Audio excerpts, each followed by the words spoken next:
I'm very sure the journey, which is so unconventional, there you're rapping, you're emceeing, you're in space which is extremely overcrowded. Like every second guy would say I'm an anchor, and people believe that anybody can do anchoring, which I personally know is not a cakewalk. You need a hell lot of confidence and different level of skill set to be on that stage for that long. And I've seen you. It's not just scripted. You have to be really playing around with the audience. Uh, A you know. lot can be Uh, scripted. A lot can be scripted, but then a lot needs to be like your instincts and how you would react to a certain yeah. situation and make it fun for the audience. Like stay around the frame, stay around the work. I mean, obviously you're on stage for a purpose, for a reason. It's not an extempore competition. I mean, you're on stage to do what you need to do. But yeah, Right. sometimes when you're two in a box, people are like, "Arey yaar, ye to cut karke chale jayega." And when you're in a box and हाँ. then you become Jack in a box, you'll see people go like, woo! And they actually had fun with it because you're producing a certain type of an emotion within their head. It's a wave that you need to create. Ups, downs, highs, lows, all of these things.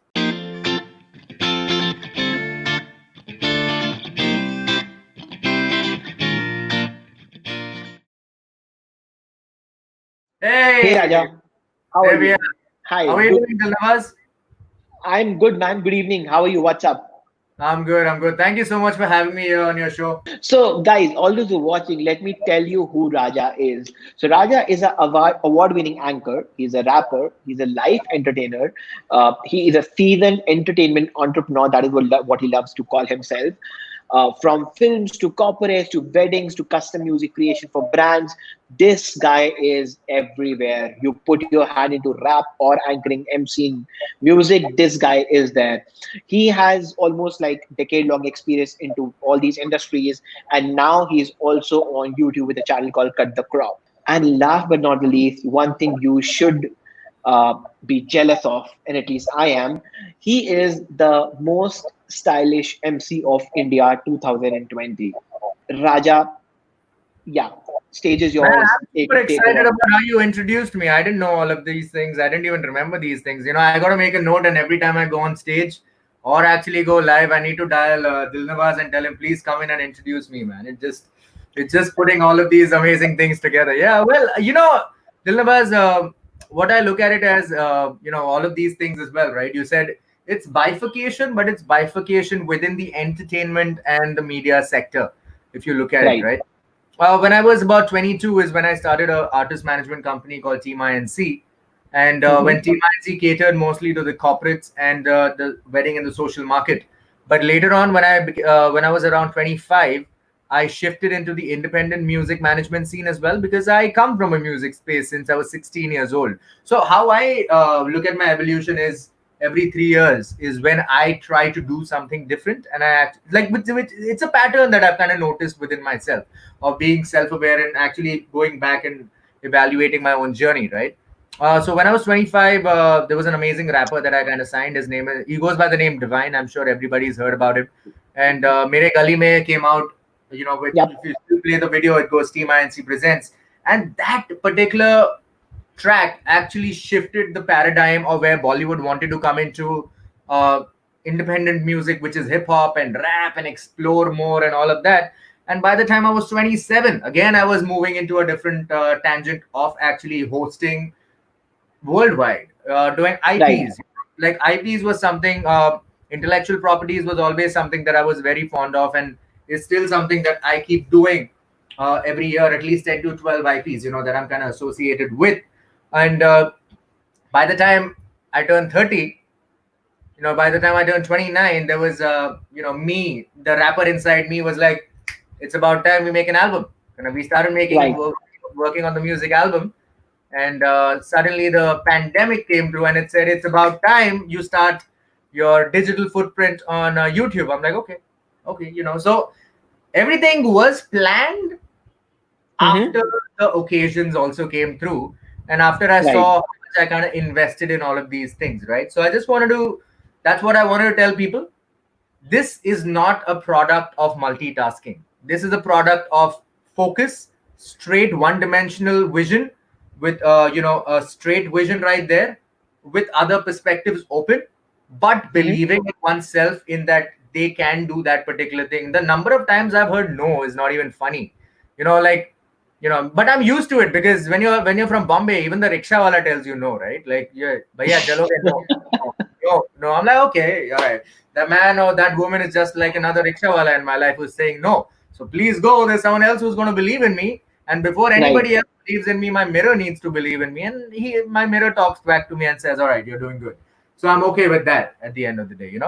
So let's talk a little on the skills first before we jump into the other sides.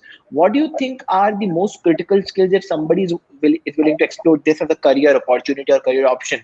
I'll tell you at least 2 to 3 things that are very common between being an MC and being a rapper, right? One, communication. Both sides need communication, whether you're a rapper, whether you're an MC, right? Both need to talk in certain way that other people would be open to listening to what you're talking. Second, the content that you create. Both need to again create content that is different, but at the same time that people can connect with. Number three, Right. both need to be stylish, because you're going on a public platform. So please, your style is your attitude that you wear on you. It's not it's not a fabric to hide your nakedness. It's an expression, is what I always believed in. And if you look at both these careers, um Hmm. rap actually gave me this entire persona and fed it into me about becoming something bigger and larger than life, is because Hmm. I've always loved the underdog stories. I've always studied history in a way who could not achieve, and then they went on and achieved. The other day I was studying about how the Nanda dynasty fell down in our country, and how the Mauryan Empire was formed. I'm like, so the Mauryan Empire was also underdog, right? Which came through as like this amazing thing. So unless you don't believe in what you want to do, unless see, if you don't have the skills, you can work to get those skills. But if you Right. don't have the will, no one can help you with it. So whether you're in it or not, see, if you want to rap, cool, fine. But why do you want Hmm. to rap? Is it because it's going to get you success short in a short span? No, it won't. There are, when we started like 15 years back into rap music, there was literally five people in Bombay rapping, including me. Hmm. Now you Hmm. have 50 people just around where I stay in my locality trying to rap, right? The competition is gone higher and higher and higher. So we need to Hmm. realize, sit down, evaluate. You don't need to be a rapper. You can be an artist manager. You can understand the dynamics of how this industry works. But even if Right. you want to do that, please figure out, the first reason I even started as my entrepreneur career was because rappers were not getting work, Dilnabaz. Rappers were not being able to pay bills.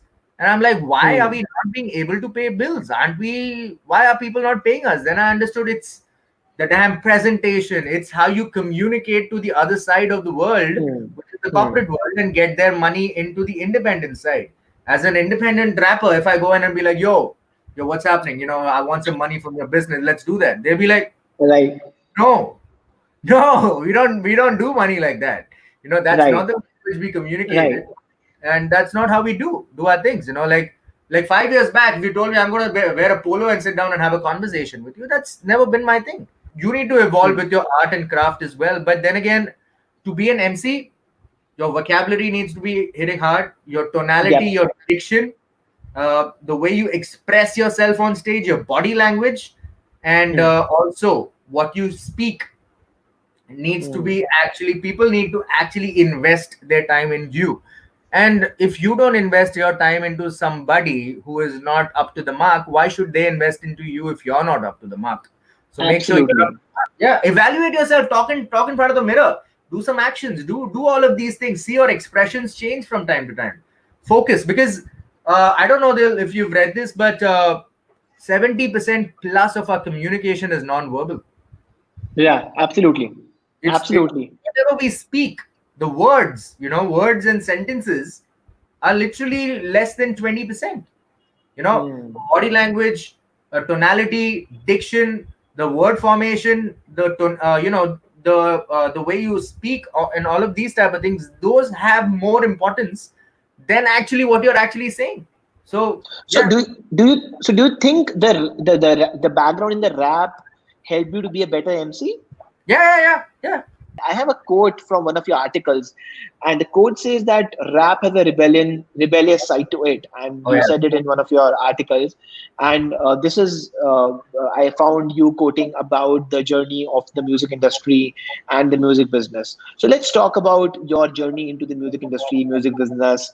I started rapping when I was 14 years old, man. And I 14 years old. And it was to begin with, I was in school and I just wanted to impress a few girls and write a couple of things. And it actually worked. It did actually.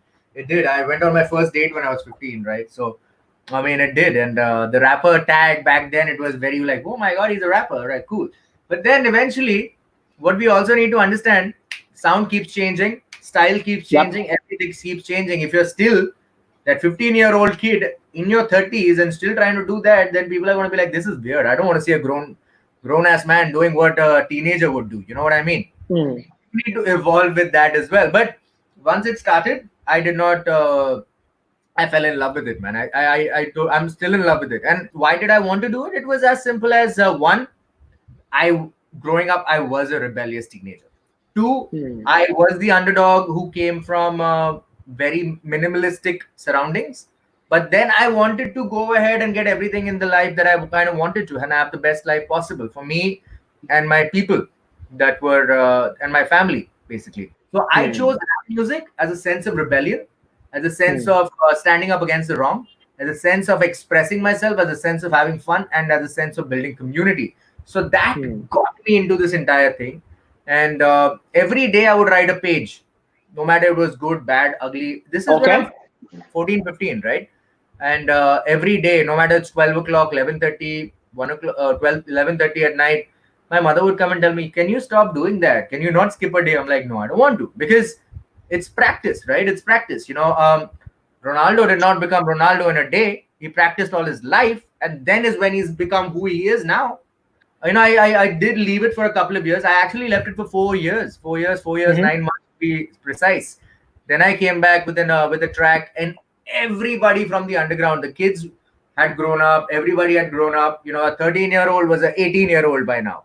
A 15-year-old was a 20-year-old by now, and they all came through on the video, showed me love. They were all hanging out. It was one of those vibes that you had to capture. And then I'm like, man, I'm back and I'm back with a vengeance and I'm here to take everything that I left. You're still in music business these days, right? So right now, yeah, absolutely. Right now, I'm working on my album. My company is managing a team called the Wave Squad, just like how we managed Gully Gang back then.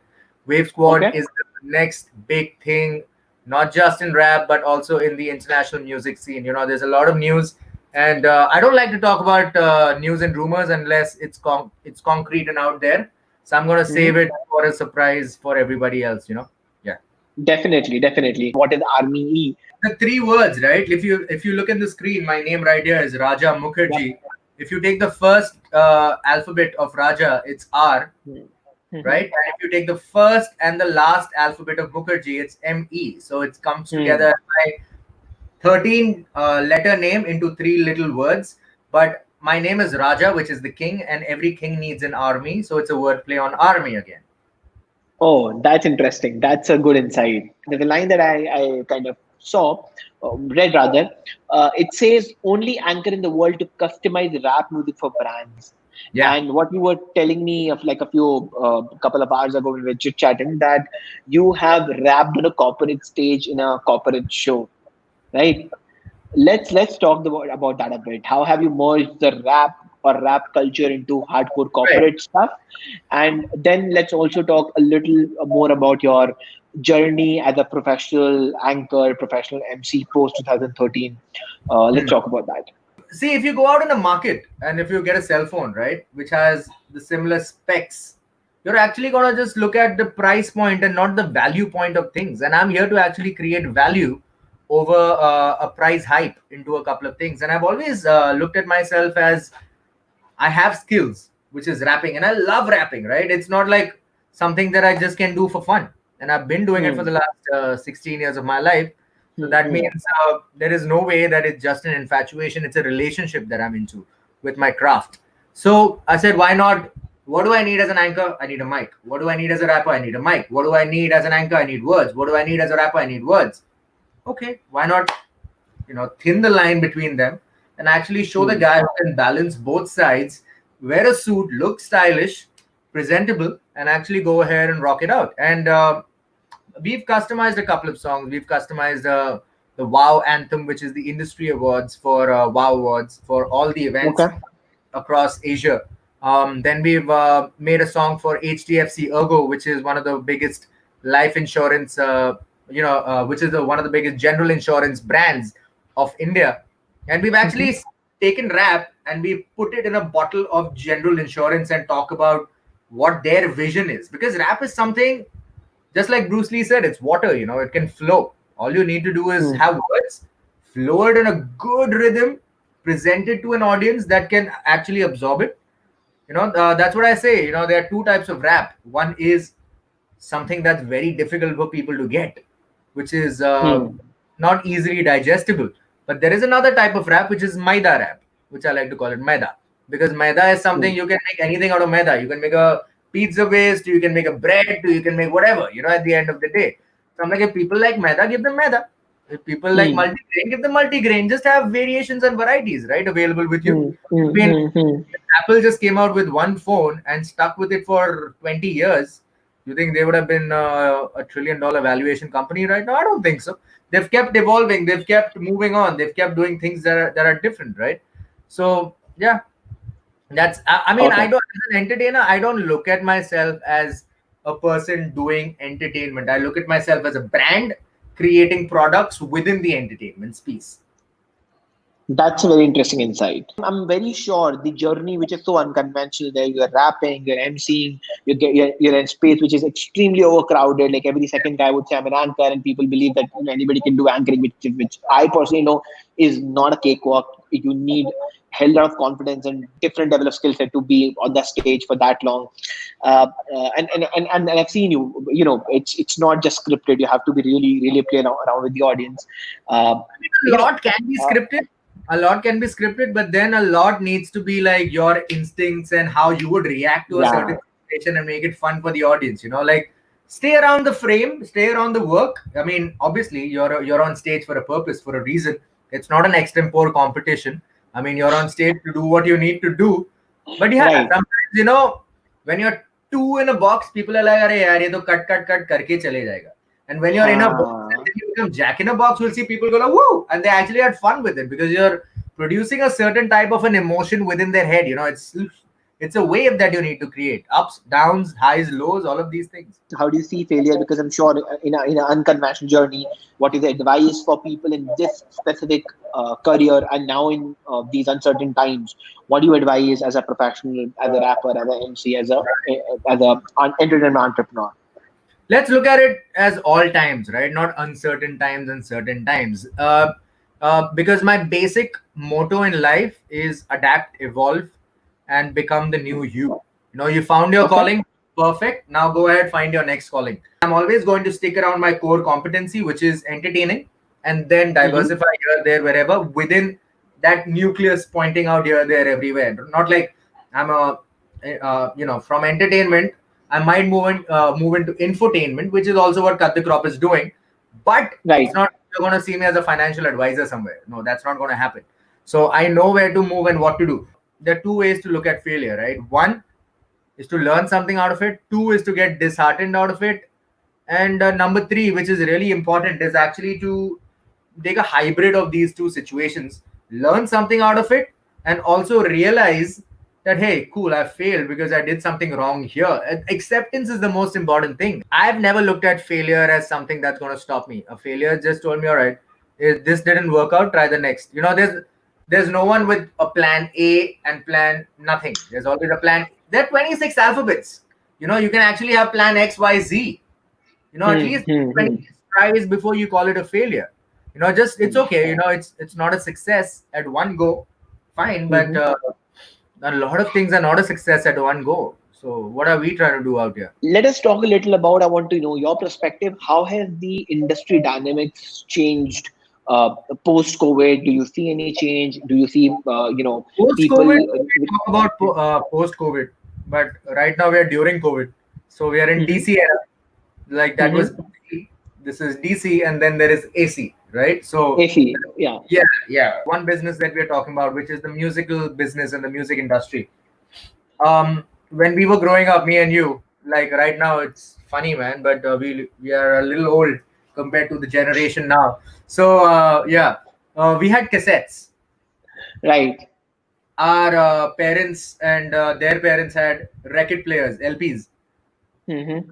And the generation when we were growing up, CDs came into play, Yep. right? Then the iPod came into play. Then the Napsters came into play.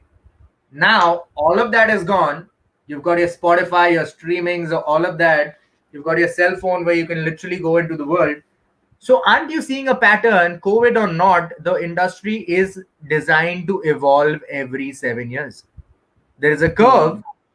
There is a curve. And sometimes the COVID will force you to get that curve.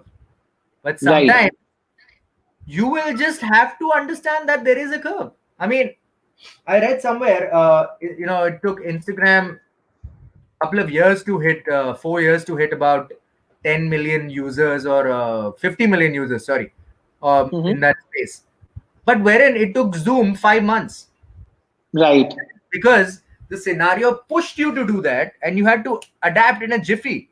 Because if you didn't Mm-hmm. adapt, you would be left behind, right? And right now, how I see it is digital game is going to be there, but no amount of zooms and booms and none of these internet speeds, all of that will make this interaction more amazing, which is me sitting right next to you and having this chat with an audience. That Absolutely. is different, and Hmm. this energy is different. It's a different spectacle for audience as well. Let's so many concerts, live venues, all of that, it will come back, but it will this specific style will definitely eat into at least 20 to 25% of the market. Yep. Yeah, Undoubtedly. maybe Undoubtedly. 20 to 25% of the market. I mean, if you want to start as an MC right now, these are one of the toughest times to kind of start. Yes, but Okay. times are tough, but so are we supposed to be tough, and that's what makes us, right? So people start at the starting line. You, my friend, if you're starting in 2020, you're starting even behind the starting line. Right. You Right. understand? You're not even starting in the on your mark, get set, go. You're starting like 50 meters behind the starting line and you have to cover that distance. So, Hmm. are you okay?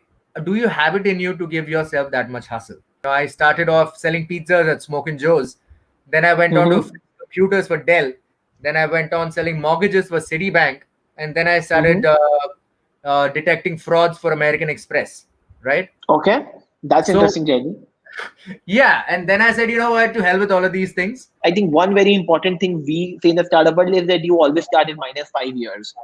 Yeah. So every entrepreneur, when they're starting something new in terms of a startup, they start at -5 and then they kind of build on company. Because at least if you're building something which is out of the world in terms of a company, it'll take you at least 3 years to figure out a business model that's almost roughly I 1,000 mean, days, that's what right? I just said in a recent interview. Entertainers need to think like entrepreneurs, who are not Hmm. failed, who are not afraid to fail. And if you're not afraid to fail, how the hell are you going to fail?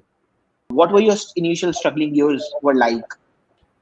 It was fun, man. I was kind of having fun. I was learning new things that I did not learn in the books. And believe me, when I say I started my artist management company, I implemented a lot of these corporate ideas into my business and Hmm. in my startup. I wanted to give proper customer service that you will not get professionally from a artist management company or any of these things. And it only came to me from receiving tips as selling pizza, Hmm.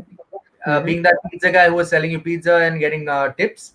It came to me as a guy who was fixing your computers and you were thanking him and he was Hmm. getting a paycheck. I could see what resolutions could do for people and how quick resolutions could impact them, and how also, if resolutions took too long, how people would lose interest within themselves. Hmm. So, yeah, so that kind of did help me, and I was never really, I always looked at it as a positive, and I made sure, what did I do? I studied bachelor's in mass media. I did not do a MBA or any of these type of things. Mass media taught me Hmm. advertising and communication, wherein my job that paid me taught me how to run a business. So I always look at it as a plus plus. Think of this kid, right, who's a rapper, who's out there rapping. How's been your family journey? What's been family like? Were they supportive, not supportive? And in general, people who do not find support from the family, how do you think they should? What should they do? How should they cope up? Why is the family protective? Because they care about you.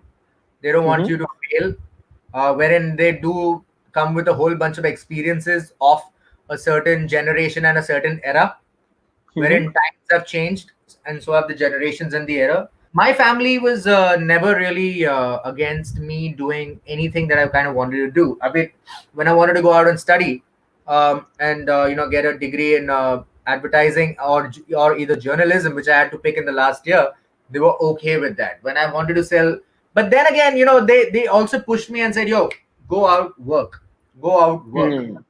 So that Smoking Joe's job, I went in there is because my mom told me, go do it. You need to get your butt to work, or else you're gonna grow up and become a lazy guy who just doesn't know how to do this. And I was 16 at that time, and I didn't regret anything because I always wanted to be an independent guy who would buy my own shoes, who would buy my own, you know, take my girlfriend out on a date or something like that, whatever. When I told her I'm gonna go out and perform and this and that, for the Uh-huh. longest time, she didn't even know I rap.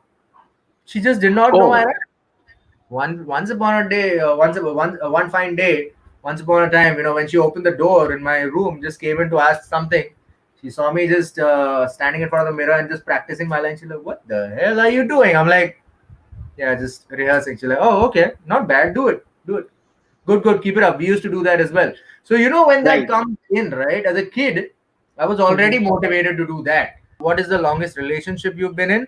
I'm like 27 years. They're like 27 years. How? Like you're 30. I'm like, yeah, because when I was 3, I stepped on stage and I never left it alone after that. I'm still on stage whenever you want me to put on stage. What's next in next 10 years, 12 years, or 5 years rather? Sure, there is Cut the Crop that the entire world kind of knows because I announce it personally from my social media channels and broadcast it and all of that.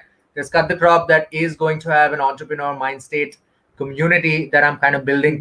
Rap album, Raja versus Army, is Mm-hmm. also in works. They're in creation. Then there's a whole bunch of line extensions within the brand of Cut the Crop that is already planned in my head. Apart from that, we're writing a whole bunch of things. I can't wait for the world to open up and go out there and start performing. I just Yeah. shot something amazing in front of the green screen yesterday in a studio. Just can't wait for Uh-huh. that to be next month. Yeah, there is also a track that's gonna come out before the Independence Day. This is the first time I'm actually even announcing it before I Okay. put it on the social media channel, and it's gonna have a patriotic sentiment towards it, but on the current scenario with rap and make it fun as well at the same time. Nothing that Raja does should not have entertainment and fun attached to it is what I believe. Exactly.